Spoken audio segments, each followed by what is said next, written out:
extends the life of the system. And is that a reoccurring charge? Yes, it is a recurring charge.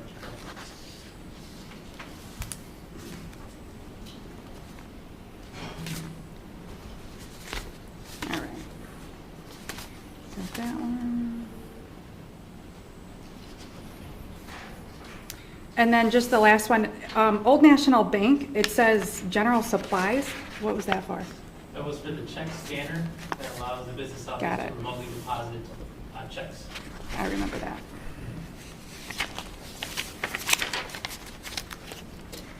All right, that's it. Is that it? Can I have a motion to approve consent agenda A through G? So moved. Second. Mrs. Becker? Yes. Mr. Jones? Yes. Mrs. Love? Yes. Mrs. Jones? Yes. Mrs. Vanchery? Yes. Mr. Song? Yes. All right, on to the good news. Mrs. Morales, would you like to come up?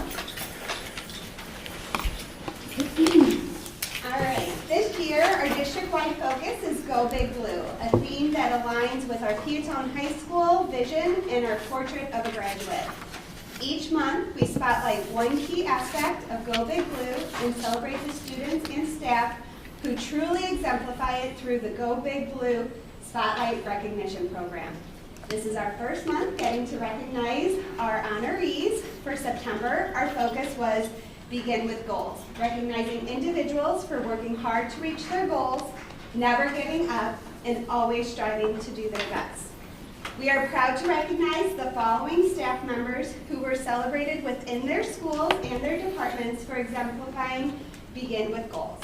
So we had from PHS, Madison Burley, from PJHS, Sandy Voss, from PIC, Becky LaFevers, from PES, Alex Veneziano, and district-wide, Jen Haig. So, and I think Sandy's here too, so congratulations.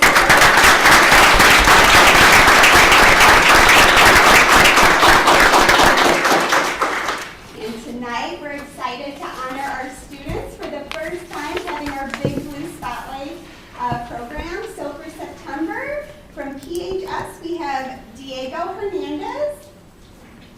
Diego,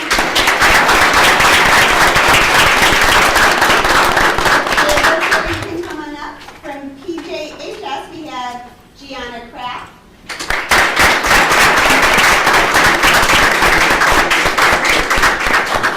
From PIC, we have Logan Shanahan.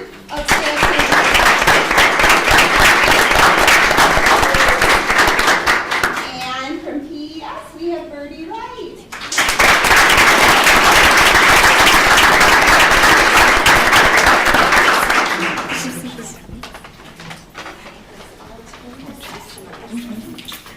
Are you getting up in the... Okay, parents, if you want to come up to take pictures. Looks fine.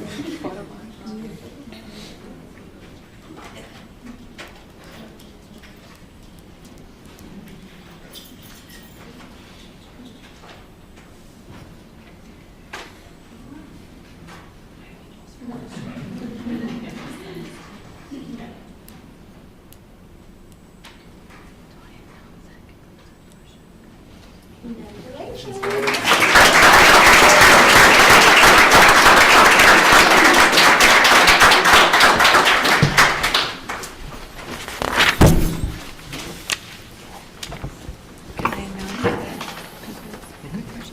All right, that concludes the portion of good news. So if you were here for that, feel free to leave. Feel free to stay too if you want. All right, so now it's opportunities for visitors to speak. I do want to remind everyone that you do have 5 minutes. So Julie Chapman. You can stand right in front if you'd like. Good evening, members of the board, staff, and community. My name is Julie Chapman. I'm a parent of a 6th grader and also co-president of the Peatone PTO. I speak to you tonight, though, only as a parent and resident. I want to take a moment to emphasize how important it is that we continue to move forward together as one community. Our schools are the heart of Peatone, and the success of our students depend on the strength of our collaboration. So whether we're parents, teachers, board members, or residents, we should all share a common goal, which is to give our children the best possible education and opportunities for the future. I've been reading a new book called Why School Boards Matter by Scott Levy, and I'd be happy to lend out my copy if you're okay with lots of highlights and post-its. But I would encourage everyone to read it. It speaks about the important role our school board plays in shaping our schools, our communities, and our democracy. I'd like to read a short section. It cannot be emphasized enough that in times of increasing factionalization and digital isolation, school boards are a linchpin in American democracy. School board meetings are one of the few places where citizens of the community can address each other by name and contend ideas and outcomes of mutual deep concern, and then face each other next day in the parking lot at school, the soccer field, or the grocery store. School board meetings are a hallmark of our democratic system, worthy of pride and celebration. So to our school board, to each of you, I extend my thanks for your time, energy, and care you devote to the school by being part of this board. I urge you to continue building trust with each other, our administrators, our teachers, and our community. Not by pointing fingers or belaboring decisions of past boards and administrations, but by coming together with a shared commitment to move forward and do what's best for our students and schools. To my fellow residents and parents, let us recognize that these board members, our administrators and teachers are working tirelessly on behalf of our students and our community. We may not always agree with every decision, but respectful dialogue and collaboration, not division, not finger pointing, are what will move us forward. Our school board meetings give us a unique opportunity each month to use our voices, to ask for transparency and accountability, but I cannot stress to you how important it is to also seek your information from the right places. Please don't rely just on Facebook posts or secondhand commentary alone. Attend these meetings, watch the recordings, show up and ask your own questions, and most of all, get involved with our schools directly. Volunteer at your children's school when opportunities arise. Reach out to teachers to see what they need or how you can support them. You can join the PTO because we can always use more people, and it is a lot of fun. So when you get involved, it'll truly give you a different lens into what's happening into our schools. And that's how we're going to strengthen trust and understanding, because we all have a shared responsibility, this board, the schools, and the community. And as we face significant budget deficit and the difficult decisions that are going to come with it, let's remember that it's not just these decisions, but our actions and our tone that will shape the future of our Peatone schools and our community. If we approach these challenges with respect, empathy, and a shared commitment to doing what's best for our students, we can and will emerge stronger together.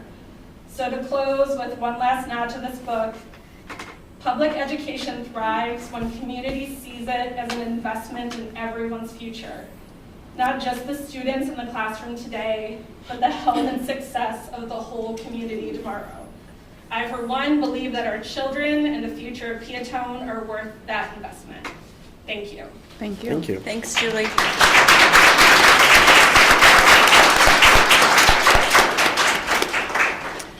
Grace Prati.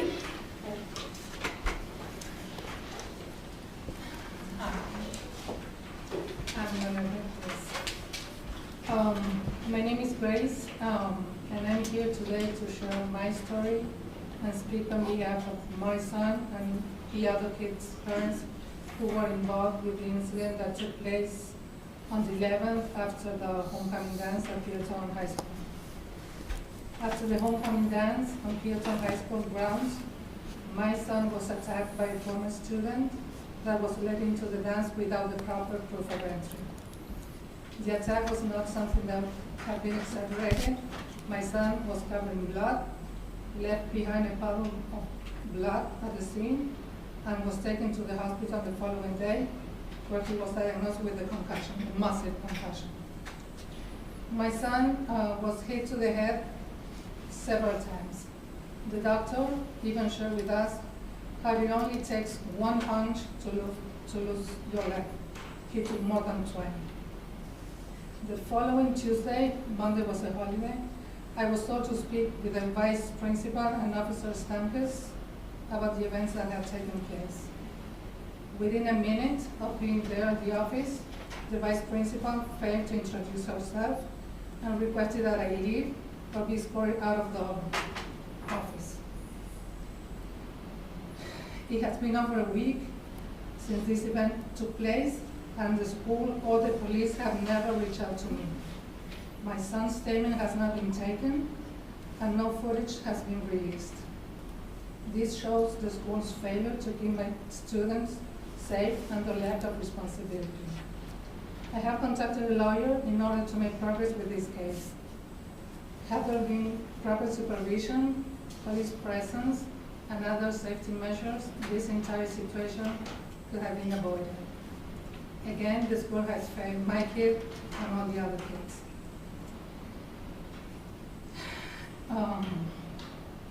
I cannot count how many parents and friends reach out to me to show their support and express their disappointment with the Peatone school system.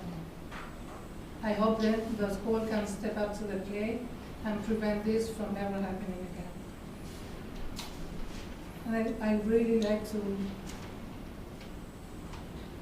be listened, and the school like to talk to me and give me answers, because I'm still waiting for answers. Thank you. Thank you, Grace. Thank you.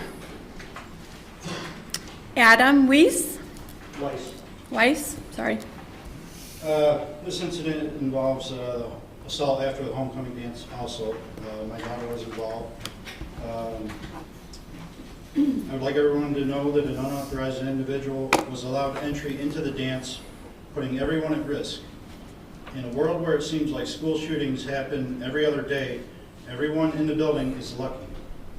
This individual then forced entry into the car of my daughter and assaulted her date when they were leaving. When she tried to get help, there was not a single adult or police officer in the parking lot for help.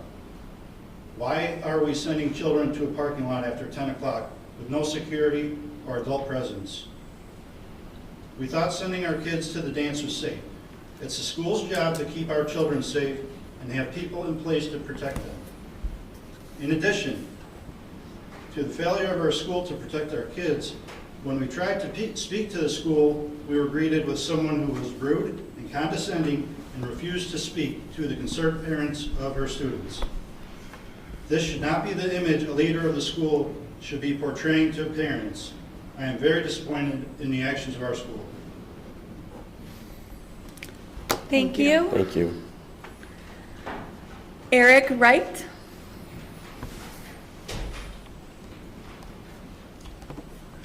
Good evening. My name is Eric Wright. I'm a 6-year resident of the community, father of 2 children in the Peatone School District. My comments tonight are directed toward the district's administrative leadership, those responsible for planning, implementing, and overseeing the district's fiscal policy.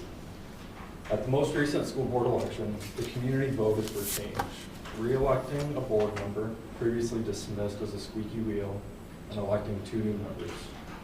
That change was reflected at the September 22nd board meeting when the board rightly voted no on a budget with a $4.5 million deficit. The message from the community and the board was clear. Deficit spending must stop and a genuine effort must be made to reduce spending. However, after a full week to revise the budget before the emergency September 29th meeting, the administration presented only $200,000 in reductions. I was deeply disappointed, not only by the minimal cuts, but the lack of preparation displayed and explained. When I asked for details, it appeared you did not have a clear understanding where the reductions came from, and for such an important issue, the presentation felt rushed and superficial. More like an attempt to satisfy a vote than a serious effort to address the problem. Let's put this in perspective. The district has roughly $19 million in revenue and plans to spend $23.5 million, overspending by about 23%. The $200,000 reduction presented represents barely 1% in cuts. To illustrate, this is the equivalent to the average Peatone household earning $1,500 in weekly take-home pay, yet spending $1,850. And their solution to the problem would be to reduce spending by $18 per week. We would all recognize that as irresponsible and unsustainable. In the years ahead, I feel this board will face very difficult decisions and likely unpopular decisions. The community understands this, but what we ask and what I feel we deserve is an administration that works collaboratively with the board, treats every tax dollar as if it were their own, participates in open and informed discussion, and demonstrates the seriousness this financial situation requires. Thank you for your time. Thanks. Sarah. Thank you. Thank you. Mr. Bowden? I am reacting in response to school board members Jones and Lowe's conversation during the September school board meeting regarding who was to blame for the district's financial hole created by irresponsible spending.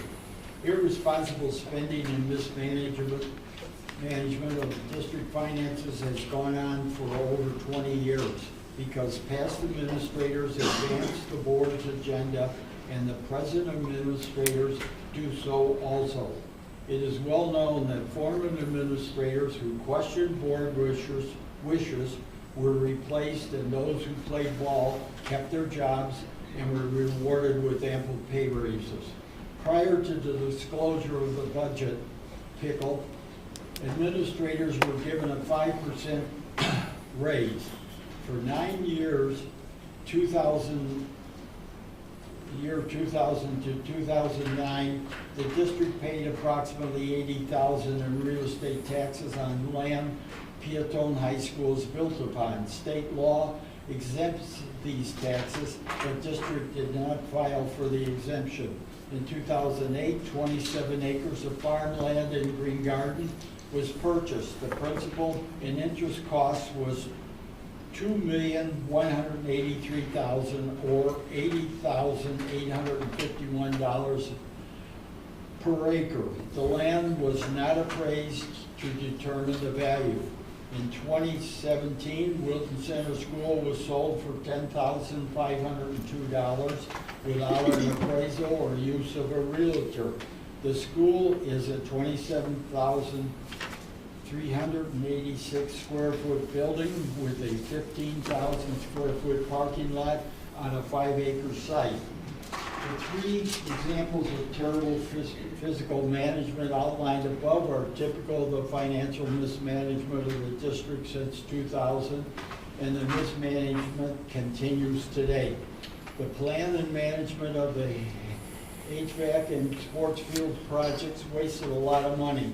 Money for both projects was borrowed 15 months before the bids for the HVAC system were obtained and before permission from the Army Corps of Engineers to proceed with the sports fields was obtained. Because money for the 2 projects was borrowed before it was needed, $569,055 had to be paid in interest on borrowed idle money. In addition to premature borrowing of money, each project is also plagued by additional costly mistakes. In January 25, bids for HVAC system were received. Both bids exceeded the district's architect's estimate. The lower bid was accepted, which was $600,000 higher than both the estimate and the amount, $5,075,000, that was borrowed for the HVAC system. The district now must come up with an additional $600,000. The district withdrew the sports field project from Army Corps of Engineers in January 25, and in February the project was paused. As of May 1st, the total amount spent, architectural engineering, interest, and brokerage on the sports field is $712,733.25. On November 1st, 25, an interest payment of $144,675 is due, which will increase the total wasted money spent on this project to $857,408.25. Now the question is, will the board call the bonds sold to finance the aborted sports field project? Or will they refuse to call the bonds and compound the wasteful mess? If the bonds are not called, it is projected nearly an additional $7,400,000 will be wasted. The Finance Committee crafted the project and recommended them to the board for approval. The projects were approved by the board. Superintendent Owens was on the Finance Committee, and the business manager oversaw the fiscal planning and budgeting of the projects. District enrollment has declined 44% since its high in 2009. District documents project enrollment to decline each year for the next 5 years. Thank you, Mr. Bowden. What? Time is up, 5 minutes. How come you don't show that clock anymore? Well, I forgot to bring it into work today. I do apologize, and it did not charge. I know this is kind of out of the ordinary. I wouldn't normally speak at this point, but I just wanted to provide a response to some of the things that were posed here today. As far as the budget component on what the administration brought before initially, for the past 20 years, maybe longer, the district has operated by the use of working cash bonds to be able to pay for all staffing. For as long as I remember, and probably when I was teaching here in the mid-2000s, we have been using that same method to be able to fund everything that we have and provide the education that we can to our students. And as far as the administration, when we were moving forward this year, we were anticipating that we would be utilizing the same component because that's the method that we've always had to use to be able to operate. Whether right or wrong, I don't think anyone wants to live off of, no district wants to live off of doing working cash bonds. However, it's been successful for our aspect over the last 20 years. It's allowed us to be able to survive, and it's allowed us to be able to continue to offer everything that we have. So in our method in bringing that forward, we had initially planned that we were going to still continue to seek those working cash bonds in our mind and move forward with the budget and then seek them. As far as the changes that were made from the first budget to the second budget, the school year had already started, and we're not able to make, you can't make a lot of major cuts over the course of the year when it's already in place and things have taken and transpired. So we tried to look through every method that we could initially to be able to make some initial cuts to show that we were going through the process of at least doing what we could and finding the areas that we could where it would have a minimal impact on the teachers this year and the staff this year. With supplies and those kind of things. That was the rationale of it being a smaller amount taking off for that. It wasn't just to do it just cause kind of thing, but it was our attempt in being able to take as much as we could under the circumstance of already starting the school year. So we do know, as we've talked, that we're developing a reduction plan and having discussions about how to improve things over the course of the next 3 years, but it's still something that takes time. And when you're not expecting to move down that pathway, it does take a little bit more time to kind of figure out that component. So we're doing what we can to make sure that we can provide everything to our students while also being fiscally responsible to the best of our abilities. But it's just a method that's been used for so long that it just became kind of part of our expectation that we would be continuing with that. Mr. Bowden, I know there's been some comments that have been stated about the administrators receiving a 5% raise. There was not a 5% raise for all administration this past year. I do know I was actually offered a 5%, and I refused to take that and took a lesser amount because I didn't want to make more than my administrative team. So there was not a 5% raise that was given to all administrators. That's what it said in the newspaper. Okay. All right. I just wanted to clarify that. That was not the case. So that's all I. While you're talking and asking me a question, when there's a lot of data to read and explain, 5 minutes is very short period of time in order to go through it. In fact, I think it's irresponsible of you to shut us down when we do have the facts. Understood. We do have the opportunity to limit the time. We can have further discussions about that for the future. What? We do have the opportunity to limit the amount of time, but we will definitely have that conversation for the future about what the time limit will be. Thank you. I do remember it being 3 minutes, and it had increased to 5 minutes.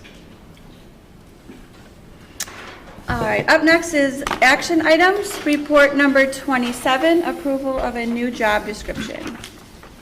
I have a question about the job description, if I may. Sure.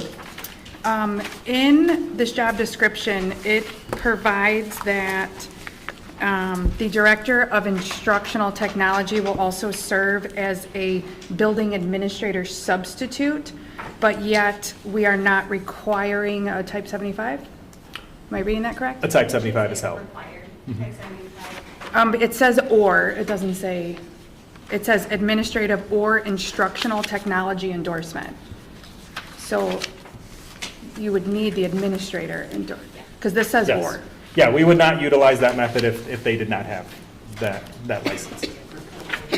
And then, so if the Director of Instructional Technology is acting in the role of a building administrator, is their pay is staying the same? There's It no remains the additional same, pay? and we're talking like once every so often. Right, when there's a flu. Correct. Yeah. Normally in that situation, it would be Carol or myself or Crystal would be filling in those positions. If there's not an opportunity to do so, we could utilize that individual. But there's no additional pay for that service for the day.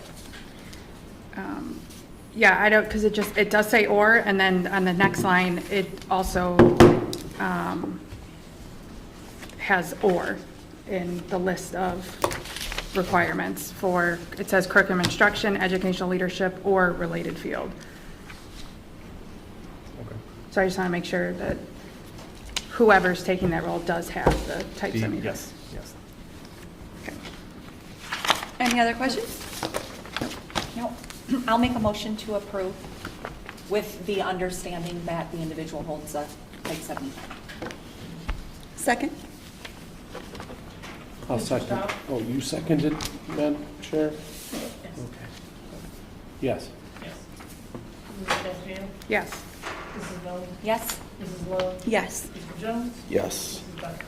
Yes. All right, report number 28, approval of personnel. Can I have a motion? So moved. Second? Before we begin, Madam President, I'd like to recuse myself from this vote. Thanks, Mark. Mrs. Becker? Yes. Mrs. Lowe? Yes. Mrs. Lowe? Yes? Mrs. Castriana? Yes. Mr. Scott? Yes.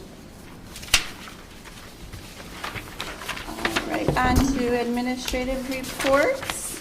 Brandon, would you like to go first? Sure. Before I begin my report, with the board approval here today, I just wanted to make it known, he's with us here. We'd like to welcome Brian Can, congratulate Brian Can to be our next Director of Instructional Technology.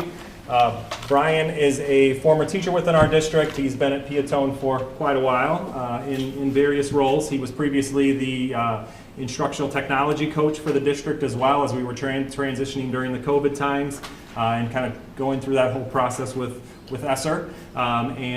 He served in that capacity, took a little bit of time off from the district, and has returned this past year as the K-5 instructional coach. So he's held a lot of hats and a lot of roles within the district, and we feel that his knowledge and experiences will be instrumental to step into the role of the Director of Instructional Technology. We're excited to have him on. He brings a lot to the table just in his knowledge of all aspects and how his previous roles within the district in those tech aspects and teaching. We feel like he's a great fit for the department and helping out our staff, helping out each of the members of our team as well. I'll stop talking and allow Brian to have an opportunity to introduce himself a little bit if you'd like. Sure. You covered a lot of the professional I know. stuff. I did a good job. Yeah, this is my 21st year, I think, non-executive in the district. I was excited to come back as the K-5 instructional coach, which has been a great role so far. Excited to move into this new position, very humbled at the opportunity to be able to do that. I know over the last 21 years I've had a lot of your kids, I've had some other people as students, and it's really exciting to be here. My wife and I also met teaching at Conner Shaw. After being married, we had 3 kids. We live in Mantino. Pretty involved in the community, even though we don't live here. Played in the Old Mill tournament with my son over the weekend. My daughters danced at the studio in town. And that's me. Brian will begin to transition into his role starting tomorrow. Through that time, he will also be providing support to our teachers through his instructional coach aspects with the common plan time through Thanksgiving, as he transitions fully into the technology department by that point. We're looking forward to it. Thank you. So Welcome. Thanks, Welcome, Brian. And then I do just have a couple things. Since our last board meeting, we have had 7 FOIA requests. We had one from the Will County Gazette, one from Mr. Bowden, and we had 4 from Mr. Maxidon, 3 of which were fulfilled. The only other thing is on Wednesday, October 22nd, in that noon hour, we are starting our new engagement series, a Who We Are aspect, as an opportunity to explain ourselves and explain our district and to talk through some of the reasonings behind why we do things and what we do, just to get a little bit of involvement. We're really excited. I wasn't sure how this was going to play out, but we have had at least 15 individuals that have reached out and want to be part of this, whether virtually or in person. So we're definitely looking forward to having that feedback, asking questions, giving an opportunity to ask questions, and getting, I already said it, but getting some feedback back from those individuals with some things that we can process and some ideas and concepts that we can look at too moving forward. So really excited about that opportunity. There'll be times where it'll be, Mrs. Zorales and Mr. Fulgencio will be part of those processes too as we move through at various times. So we're looking forward to having that new opportunity. Thanks again for the thought process on the noon hour. It seemed to work out pretty well. So we're looking forward to that, and that's all I have. Perfect. Adrian? Nothing to add. Nothing? Tracy? Kristen. Natalie, sorry. Kristen. Oh. We're going to go Natalie first, yeah. So this week we are going to have a family graduate week. So every day this week is a new theme. I think it's our resident for Spirit Fair.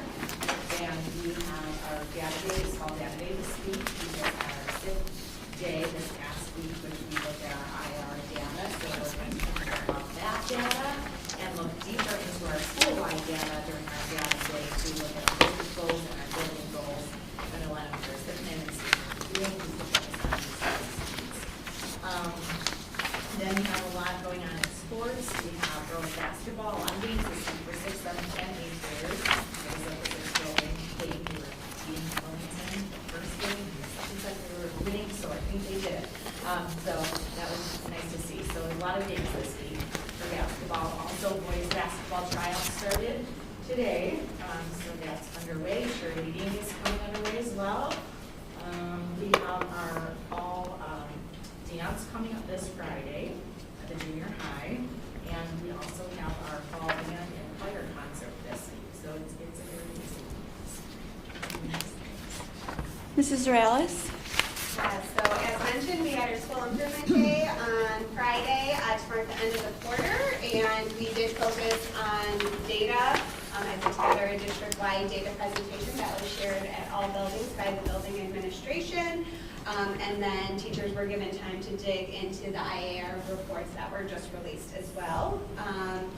As mentioned at last month's committee meeting, the state has realigned all benchmarks to a 4-level performance system. With the recalibration, our 3-year district growth goals have been adjusted, so I just wanted to share those tonight. By spring 2028, at least 70% of our students in grades 3 through 11 will be proficient or above proficient in ELA as measured by the Illinois Assessment of Readiness and the ACT College Readiness benchmarks. And by spring 2028, at least 50% of our students in grades 3 through 11 will be proficient or above proficient in math as measured by the IAR and ACT. Next month, I will be presenting our official school report card, which will be released on October 30th, and will provide a deeper analysis of our district performance and goals. Last week was a really good week. We had amplified coaching sessions, so we had our new ELA curriculum at PES and PIC. We had 2 reps from the company come, and they modeled lessons for the teachers, and then it got an hour and a half with each grade level to just process through, things with the curriculum, and it was just such a supportive 3 days. The teachers really had a lot of takeaways. And again, to have 2 outside trainers come in that work with schools across the district or the nation, just share how great our kids are, how collaborative our teachers were, asking thoughtful questions. It just reflects on our community. So, and then we had our big Go Big Blue District Day on the 17th, where our students finally all got their t-shirts thanks to our community sponsor. This is also a day that we take time to recognize our amazing staff. So we did a staff could send Blue Wave appreciation notes. We had treats, raffle prizes, and lots of pictures. A special thank you goes out to our community sponsors for providing the student shirts, as well as additional businesses that donated the donuts, the drinks, and raffle prizes for our staff. And a big thank you to the people sitting around me. October is National Principals Month, and I want to take a moment to recognize our outstanding building principal team: Angela Patrick, Elisa Jakubek, Mike McGovern, Natalie Harden, Jennifer Tapella, and Jill Cisnowski. We are so fortunate to have such a talented and collaborative group of leaders guiding our schools. Their dedication to growth and success of our students and staff is truly remarkable. So thank you all for everything you do.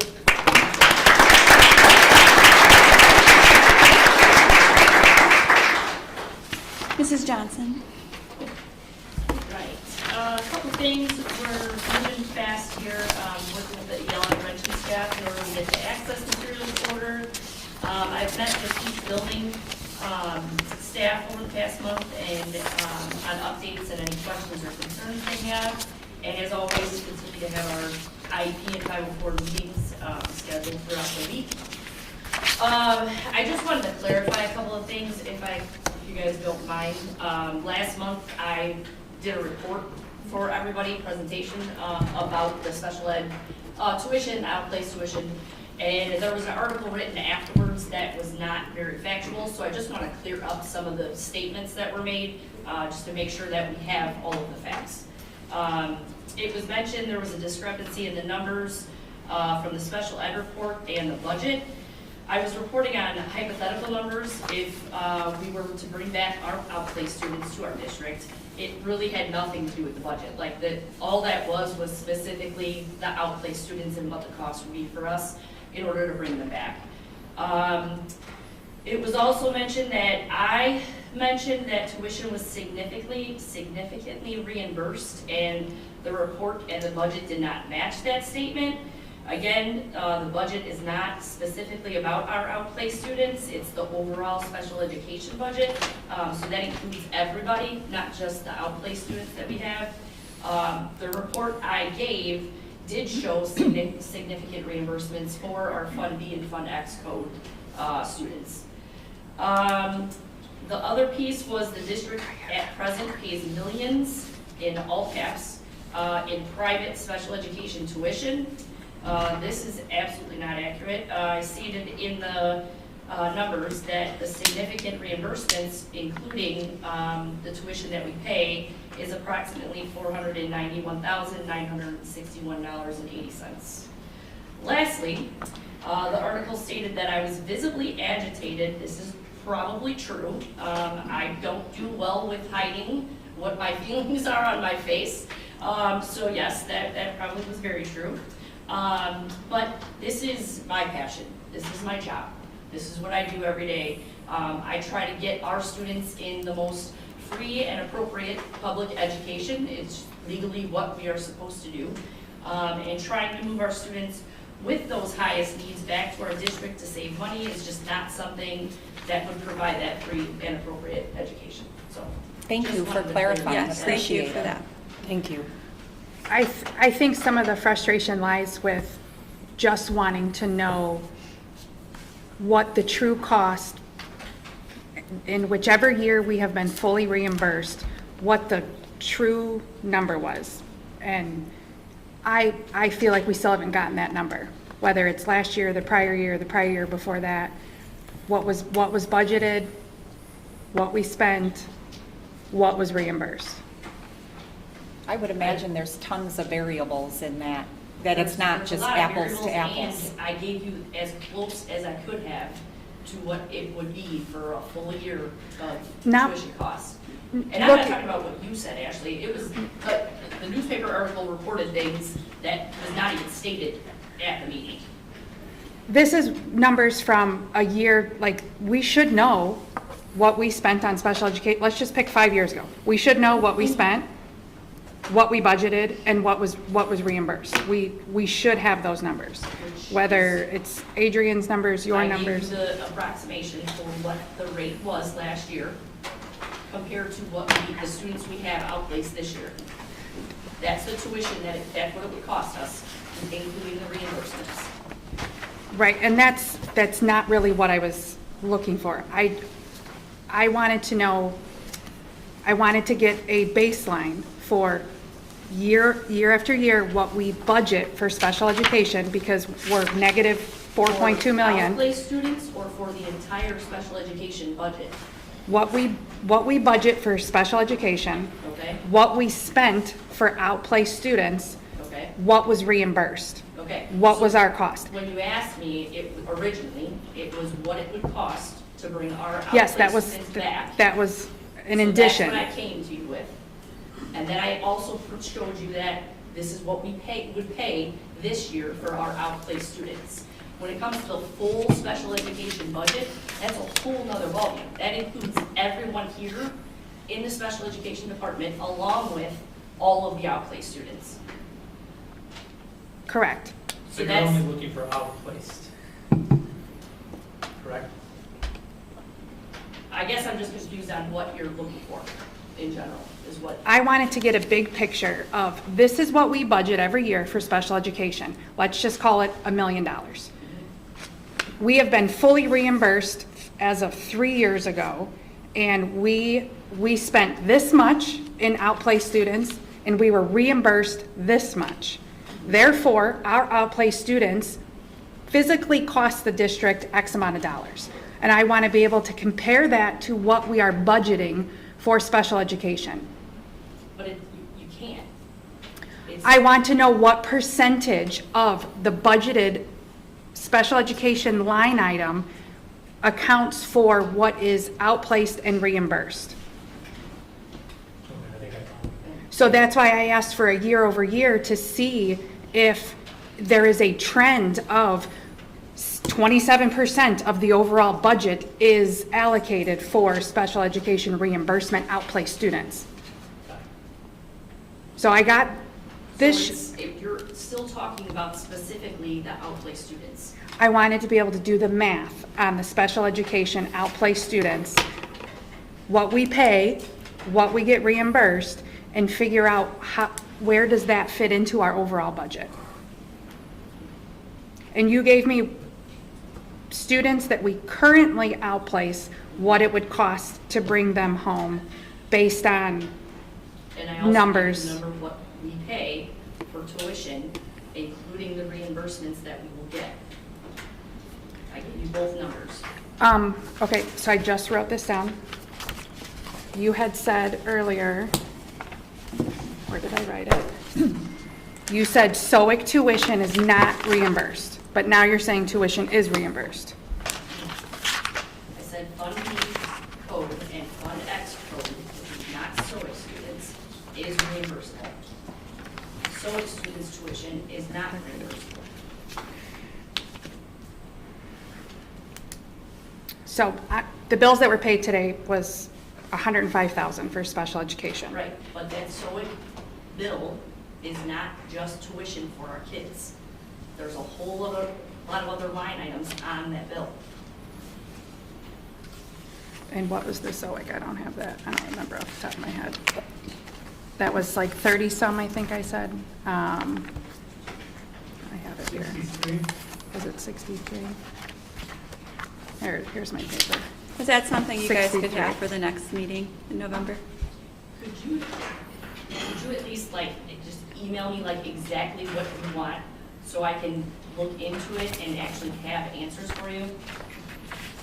Because I can't come up with these on top of my head, just like that bill. I have no idea what's on that bill line item right now.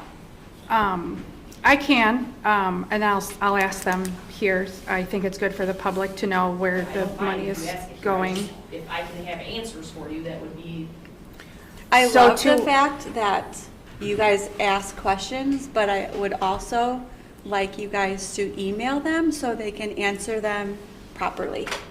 That's all. If I, sometimes I'm not looking, I don't develop my analysis until 1 o'clock or 2 o'clock the day of. This comes out late on Friday. So I'll do my best to email you my questions in advance. So you're saying Chicago Autism Academy, Elam, and I Can Dream, those are reimbursed? and also we are going to be reimbursed for certain STOIC students, that's the X Fund code, for Fisher and in the preschool cab, early childhood cab, I believe, the law just changed. So there's 2 new tuitions that we'll get reimbursed for this year, starting this year. Are they reimbursed at 100%? No. There's a rate that will come out. We don't have that rate yet. Typically, is it, what? are we Last looking at? year's rate, which is what I used to show you what we pay, including reimbursement, is 75%. Is any special education fully reimbursable by 100%? No. No, the state continues to prorate that. Okay. And every year it's different. That's why it's hard to have Sure. exact numbers right now. Sure. Because it's rated, and then the actual reimbursements don't come back until the year after. Right. So it's kind of messy. Is there anything that we can do to increase a percentage that's reimbursed? Is it anything that we do on our end, or the state sets it for everybody? It's a blanket? Yeah, so those certain fund codes, they come up with a rate that we get, the whole state gets reimbursed for. Those certain Transportation, codes. everything. And transportation, it's all rated as a percentage. And it changes every year. Is it a flat percentage applied to transportation and outplaced, or everything has a different code? The transportation's different, that's separate. But the fund code B and fund code X are the same That's funny, I brought your report too. rate percentage. Okay. Is that it? Yes. Mrs. Sinowski? Sorry. PES has several of our most popular clubs up and running now. Bell Choir meets every Monday, and we really look forward to their performance at the end of their season. Our STEM club meets on Thursdays, and they have already begun building, coding, and exploring the world of robotics. And then our yearbook club has met a few times already to start the year, and they're hard at work capturing all the fun moments happening around PES. So I just want to say a big thank you to all our club sponsors. We have a lot of them here today, which is nice, for providing these amazing opportunities for our students. On Tuesday, October 14th, we had our DHS Student Council come in as a part of the Go Big Blue initiative. These representatives, along with Mr. Robinson, greeted our students with smiles, high fives, and school spirit during our morning arrival. And the group read to our 2nd grade, 3rd grade, and SI classrooms this time. This week, Friday, we host firefighter Jackie O'Hara at PES. She will present to our students on fire safety. So we look on the lookout for that from home, all the things that they learned. We had a blast with our school spirit days for homecoming.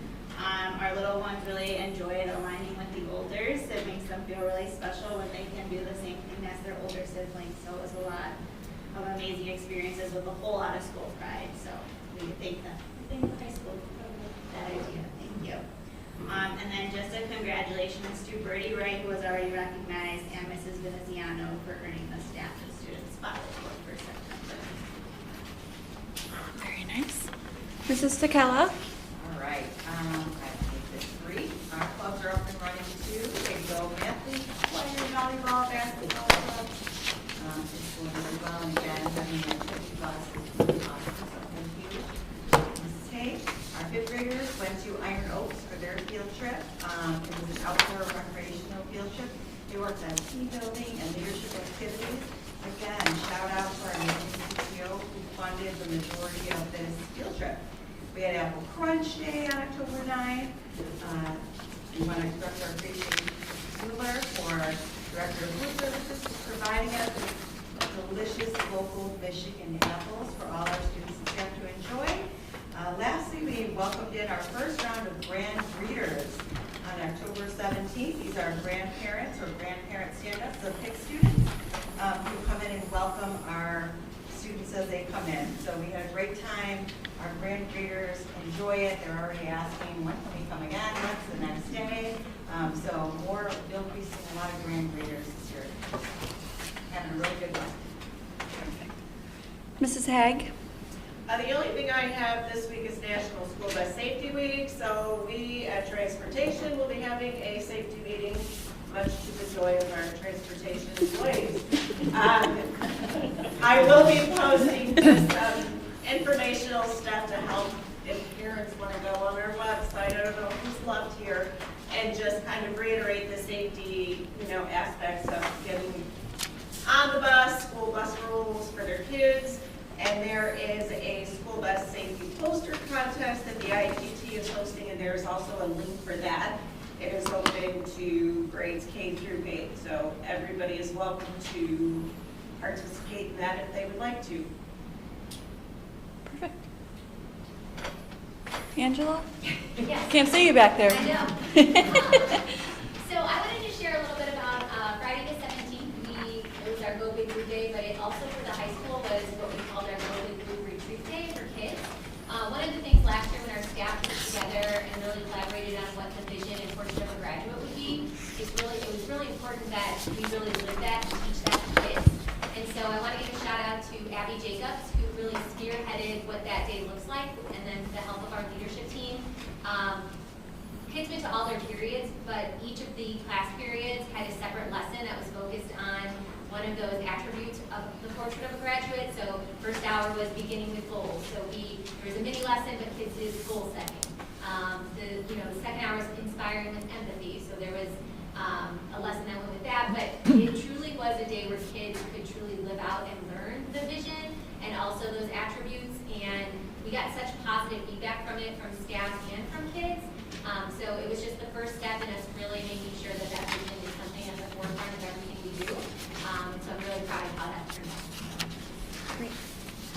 Very nice. Alicia, do you have anything to add? Sure, just a couple updates. Jill, I know you mentioned homecoming. Just like her, I was pretty blown away by our Spirit Week. Can I say that our kids, the teachers, I have never seen such spirit in my life. It was awesome. So really enjoyed that whole experience. I think too for us, like administrators, teachers, it was great to see kids in a different light, whether that was walk the halls in full costume or it's a Powerpuff game. Unfortunately, the football game didn't have the outcome we were hoping for, but the dance was a lovely chance too. So nice to see kids out of their typical element. Really a great week for us. Just a couple of highlights too as it pertains to sports. Our golf season has wrapped up, but big congrats to Gavin Castano. He is actually advanced through the sectional round for postseason, which is great. Our volleyball team sits at 3rd place in the conference, and soccer is in 2nd place. So hoping to tie up those victories soon. We'll see how that goes. 2 weeks ago, our best buddies attended the BBCHS Field Day, and last week they visited a local pumpkin patch. It's really a wonderful thing to see how much our students embrace those with special needs and regular ed all together. Great ways for us to celebrate inclusion. Just love seeing that in our school. And lastly, I don't know if you know this, but our FFA chapter basically rocks the house. So if you're not familiar with that, this is an awesome club. They're actually going to be traveling to Indianapolis at the end of this month, and we'll be at that National FFA convention. So cool for our kids to just engage with other chapters, to have an opportunity for some leadership development, led by 2 awesome, the Cowboys are great, and they're just really, really thriving clubs. Nice to see. That petting zoo Friday was Saturday. Saturday was pretty spot on. It was. They're amazing, aren't they? Mr. Deweese? We had our first labor management meeting of the year, which was very productive. I've been contacted by many, many teachers who are full of anxiety about the potential of budget cuts for next year and how that would affect them, their families, and our students. And the teachers are very excited to see what positive changes that Brian has to implement into his new role. Perfect. Thank you. Carrie? Just like it was done before, on October 9th, we did Apple Crunch Day. So every student was given an apple if they chose to have one. At the lower levels, they all got to crunch at the same time, so that's really fun. And then this last Thursday and Friday, myself and the two managers at the elementary and the junior high got to go to the conference for INLSA, Illinois School Nutrition Association. So that's pretty cool. I've gotten to go for many years. You get to collaborate with other people and get a lot of the education hours that we have to have for the state. So that was nice. I remember seeing a great promotional video, I think on Pick's Facebook page, so it's pretty good. Yes, all the Just crunching. glad to be part of it. Glad to be part of it. All right, anything else from the board? I had talked to Mr. DeWeese about spicing up our board meetings, and I don't know how the rest of you feel, but I think we should have some kiddos come help us sing the pledge in the beginning, whether it's some sort of competition or behavior incentive or something. You know, he teaches his kids to sing the pledge in a very unique way, much better than we all do. And I think if we have some kids that come out and lead us in the pledge each month, that might be something fun. That sounds fun. Yeah, that'd be great. I mean, I'm not going to sing it, but. Madam Chair, I wondered if you could sort of describe to the public a couple of things to keep them in the know. I know we're all in the know. People who might be on Facebook might be in the know. But if you could take a minute and explain to folks why you're sitting in the chair that you're sitting in today, as well as what we're going to embark on here later tonight and at the next meeting. Okay, so I took this position after Mr. Youthy resigned. Board policy, the vice president takes that role. I am honored to take it. I'll be honest, I am a little nervous, but I got this. We do have some difficult decisions that the board needs to make. My goal has always been to put the students, staff, administration, community first. I do hope that we as a board can work together and achieve those goals that we all should have in mind. We will be going over some candidates that did apply for the board position, so we will be doing that in executive session tonight, as well as talking about the budget. So. Thank you. You're welcome.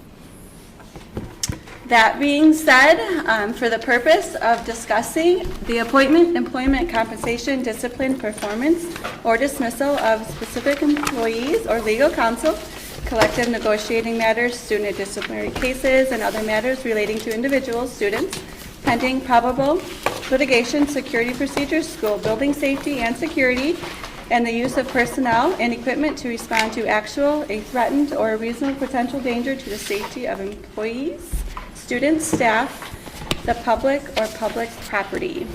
So I will ask for a motion. So moved. Second. All in favor? Aye. That concludes. There will not be action after executive session.